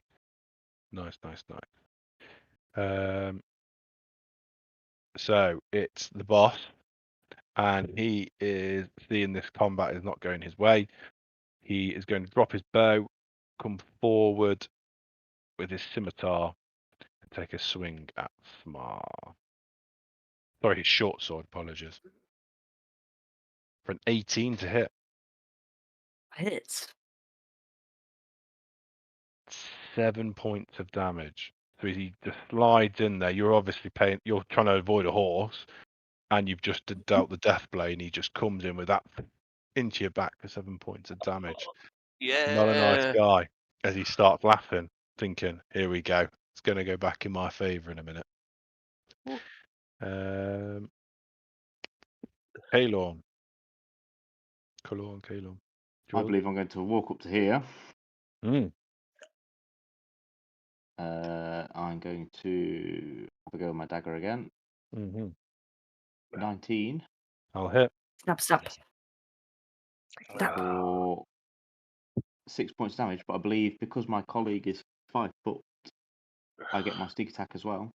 I do believe so. I believe if you check the written rules, that's how it goes. So that's My 3 mother-in-law. points of sneak damage as well for a 9. Yeah. And then I'm going to bring my Nick round as well. See if Mm-hmm. I can hit him again. For a natural I 20. already don't like this character. For an additional 5 points of damage. Oh, squeeze me. So he come in very smugly, stabbed Smar in the back. You've come at it, stab, and he is ropey instantly. You have nicked an artery somewhere because he is pissing out somewhere, and he is not long for this world. Bandit 7 sees all of this happening, and he is like, "Fuck this, I'm out." He's wounded. He huffs it. 30 feet. He's going. And that's him. So as we come back to the top of the round, what happens next is Nox, Vexander, and Faris finish the 2 guys off there scrapping with. And you hear Vexander say to the leader, "I fucking warned you. Drop your weapon. Put your hands up. You're coming with me." Anyone else want to add anything else? Yeah, I will. Kalorn will kind of be looking around and he'll go, "No." And he'll bring the dagger round and he'll literally just, as the bandit's on the floor, I can imagine him kneeling after having like artery, and he'll literally just across the throat. Okay. Roll me a d4. D4. That's your damage, isn't it? Yeah. Don't get a 3. 1. That does it. So you finish him. That does the job. So as he goes to surrender himself to Vexander, you just cut his throat, bleeds out, and Vexander's now watching you again like that. He doesn't say anything, but he's got the face of, "That's not how we do business." I think Kalorn will kind of look at him back and kind of go, almost in a Batman style, and go, "Justice." And then he'll kind of like wipe it off on his sleeve, and he'll walk back towards that Quinn, and he'll kind of like nod because he tried to save him and he gave him his seat and things. Quinton's just as the dungeon master has said, "Does anyone want to add anything?" Quinton was just about to turn around and said, and hold his hand out and say, "Yeah, my name's Quinton. Nice to meet you."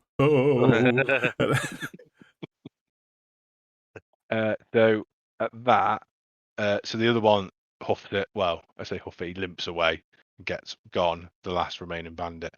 Is everyone all right? Just for another 10-15 minutes. Yeah. Yeah. Can we search the corpses? Rifle through the pockets like proper soldiers. So the leader has a short sword, a short bow, and leather armor. Everybody else leather armor, short swords, and short bows. They're all it. And to be fair, there's no real value in this equipment. Yeah. it's all it's clearly been begged, borrowed, stealed. Yeah. It's not quality Yeah, resellable stuff. I'll just There's a shout few around copper here. pieces, but it's not even worth mentioning. Is everyone all right? I'll shout. Everyone okay? Mark's just kind of gonna get, and as he's kind of like trying to find his feet, he's gonna Okay. cast healing word on himself.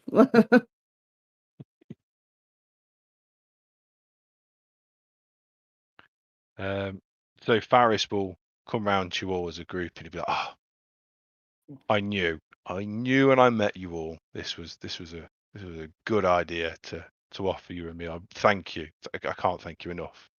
The Jask brothers are fantastic in a fight, but I mean, I don't know if we'd have come out on top today. That was a scrap and a half. I haven't had one of them in a while. And you noticed, there's blood on his scimitar. He's given his own fair share of cuts out there. He says, "Listen, if anyone's wounded, jump on the carriage. We'll get you to the city. We're only about an hour away. We'll be there within the hour. I know a good place. We can get you settled, get you fed, get you rested. Let's get you to the city of Dustemere." Thorn's going to walk past Nox with his great axe and just say, "You're not the only one that's carrying a big weapon." As he The rubs size of the my chopper. as he rubs the Chopper. blue gem on it, and it shrinks back down to regular size axe, and slings it on his back. When you say, no, not the only one, Noxler. Want to trade?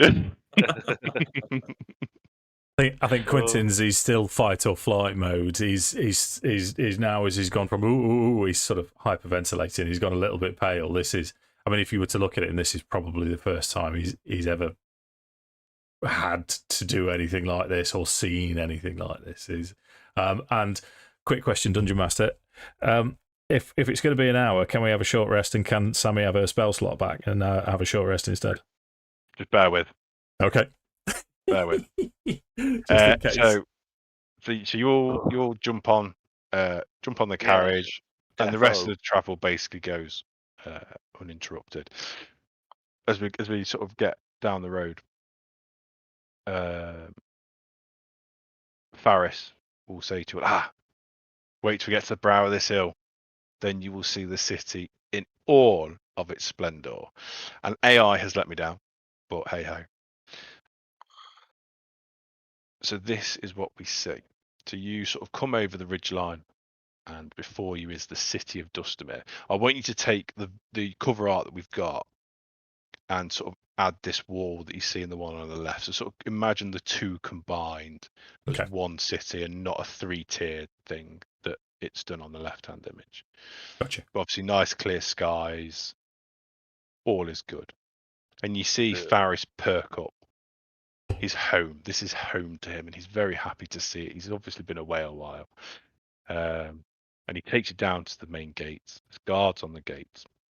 Very well dressed, very alert, very professional. They say hello to the Jask brothers. Clearly, they know each other on a professional level. They greet Faris, and he greets them back, and he says, "I can account for these guys. They're with me. We've had some trouble on the roads. I'll leave Vexander to deal with that. Please let them into the city." And they let you in with no issue. As you pull up inside the city gate, you see a conversation happen between Faris and Vexander. Vexander's a little bit miffed by the result of this conversation, but Faris is clearly giving him a bit of a stern talking to. And then he comes over and says, "Gentlemen, it's been an absolute pleasure.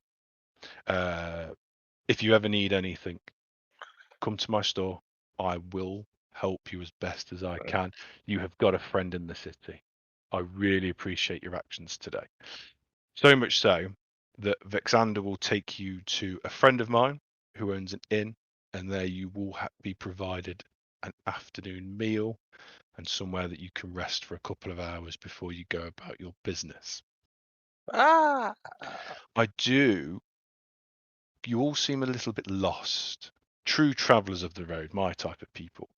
If I may make a suggestion, something to consider. Dustemere it doesn't produce anything of its own. It's a lot of trade happens here. Our other produce that we produce here in Dustemere are guilds. Now I am a member of the Merchants Guild, and he indicates this emblem on his chest. He says, however, adventurous types such as yourselves create their own guilds and are hired to complete jobs, like the Jask Brothers. They provide security. They are the Jask Brothers as a guild. They work as a two, and they hire themselves out as a security detail. I use them exclusively. We've got history, me and the brothers, and they've always seen me true. Something to think about. You'd have to register legally within the city, but details. If you need any help, come knock on my door. I will aid you through all of that rubbish litigation stuff. I'm very good at it. I know my way around litigation. I'll leave you with Vexander. He will, and he takes his cart off, and he goes in one direction to the city. And Vexander comes over, and he's like, "Right, Connor, let's be having you. Yeah, I'll Follow me." Follow him. And he walks. He's lost a little bit of the impertinence towards you because he's doing a job. So professional Vexander comes out, and he takes you down a couple of roads, down a side street. He went, "This is the place, the Stormy Bunny Inn." Stormy Bunny. Yeah. Yeah. More fun at the Hobbit's armpit. Hang Let's on, get down there because I put my notebook down and now I need it back up again. Yeah, the Stormy Bunny Inn. Thorn is going to be walking very close to Smar in the city, looking very nervous. So the city is busy. It is a thriving city. There are lots of people about, going about their business. You got vendors, all sorts. It's what you would imagine a medieval busy city to be. It's not opulent, but there's clearly money. Yeah, everyone's got some money somewhere. So you come up to the Stormy Bunny Inn, and it is literally on the signpost a bunny that looks like it's doing a Pikachu and electric is coming out of it. Wicked. Stormy Bunny Inn, all right. It's and Vexander and Nox clearly know this place quite well as they walk through the doors. Surprised Pikachu face. Again, I fought with AI over this, so I apologise That's for the cool. rudimentariness. So this is what you walk into. It's quite a nice inn. This should be a bar over at the back, but for some reason it's not. This here should be a bar. This is something that would probably catch a certain gnome's eye as quite the battle axe, two-handed battle axe hanging above the bar. There are a couple of patrons, but you note not a lot for the time of day. It's about lunchtime. You would expect to see more people coming for food. And Vex particularly scans the room and pulls a bit of a face. Something's a rear. Something's not right. And he says to you guys, go get yourselves a seat. I'll go and have a word with the owner. So he goes over to the bar with Nox in tow. Nox plonks himself down on a stool. Do you guys go and sit at a table? Yeah, definitely. Yeah. I would So- probably walk over to wherever was looking quietest. Also as being you're- quite overwhelmed Yeah. As by the you're hustle and bustle. sitting, Thorn's going to stay by Shmar's side, literally underfoot, like uncomfortably close. as you sit down at the table, you hear some real heavy footfall as this gentleman appears behind the bar. And he stands talking to Vexander. And Vexander leans across the bar to ensure the conversation is private. Now, when I say I'm talking 2 or 3 people, other people are in this inn. It's barely anybody here. And this gentleman has an animated conversation with Vexander, and Vexander sort of gives him the thumbs up, knocks, grabs his brink, boom, one-shots it like a full ale, pint of ale, just gone, gives him the thumbs up, and they leave. This gentleman comes over to your table with a classic bartender's tactic, isn't it? They have a glass in one hand and a tea towel in the other, and he's cleaning it. Gentlemen, my name is Galazar. I am the owner and proprietor of the Stormy Bunny Inn. Now I understand that Mr. Merriweather has footed you a tab for a meal and a drink on his money. Yes. Unfortunately, today it's the wife's stew.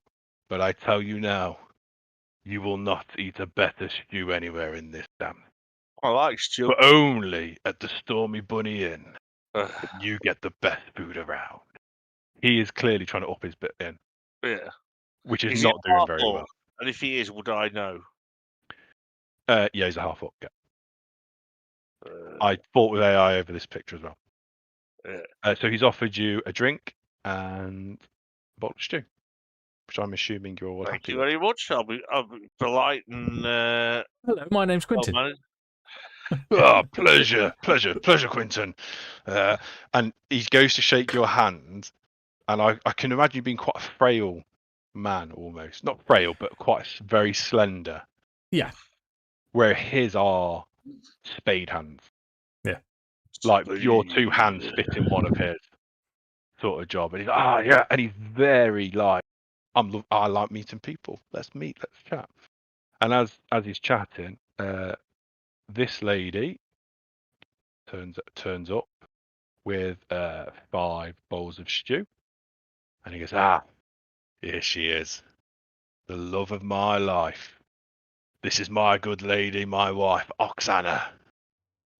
Hello, morning.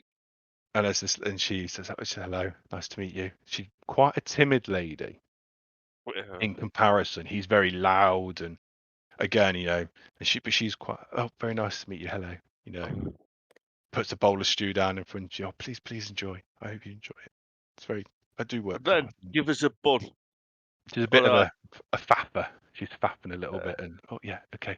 And he says, and as he points up above the bar, you see there's a banister. He said, those are my 2 sons up there.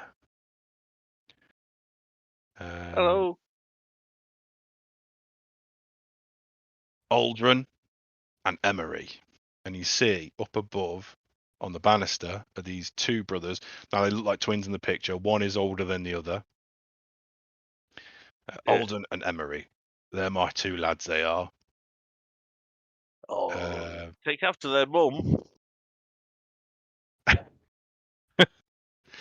And if you actually make that comment, he snaps daggers at you. And he goes, well, of course they do. Of course they do. She's a beautiful woman. Did you want to look at it? It wasn't meant to be. Wasn't meant to be insulting. Just an observation. So he sort of had this conversation with you all, and he says, "Listen, lads, listen. I hear you're new to the city of Dustemere. I assume you'll need a bed for the evening." Yes, please. Yes. Now, as Thorn will take nothing off of him. Okay. As you are a friend of Master Merriweather, I tell you what, I'll give you a room free of charge. But I've got a job I need doing. And what that job is, we'll find out next time. Hey. That seems fair. Yeah. I enjoyed that. That was good. I might hit something next time. You never know. Did you not? You came first in initiative. I did, so I won that. I won initiative. Can I just clarify a point, if it's all right, because I've not had this full discussion. Quinton hasn't disclosed his surname at any point. Sorry, Okay. That's all right because I've not had. I've been meaning to text you. I've had a bit of a backstory idea with Quinton. Now that I know we're in a merchant city, then I might try and add to the story a little bit. Did we long rest? Oh, sorry, that was a bit I forgot. So you eat this stew.